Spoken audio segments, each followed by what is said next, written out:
காவிரி வடகரை பாடல் பெற்ற சிவஸ்தலங்கள் வரிசையில் 67வது தலமாக விளங்குவது திருப்பாச்சிலாச்சிராமம். இது இன்று திருவாசி என்று அழைக்கப்படுகிறது. முயலகன் என்ற கொடிய வலிப்பு நோயால் பாதிக்கப்பட்டிருந்த கொல்லிமழவன் மகளுக்காக திருஞான சம்பந்தர் பதிகம் பாடி அந்த நோயை போக்கிய சிறப்பு பெற்றது இந்த தலம். தலத்திற்கு திருஞான சம்பந்தர் பதிகம் ஒன்றும் சுந்தரர் பதிகம் ஒன்றும் என 2 பதிகங்கள் உள்ளன.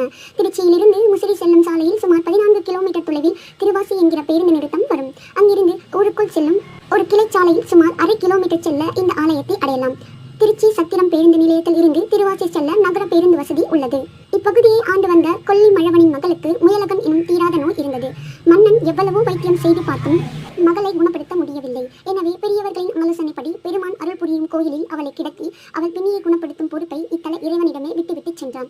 அச்சமயத்தில் திருஞான சம்பந்தர் பல தலங்களை தரிசனம் செய்துவிட்டு மழவ நாட்டைச் சார்ந்த திருப்பாச்சிலாச்சிராமம் என்ற இத்தலத்துக்கு எழுந்தருளினார். இதையறிந்த மன்னன் சம்பந்தரை அன்புடன் வரவேற்று தன் மகளின் நோயை நீக்கியருள வேண்டினான். அருள்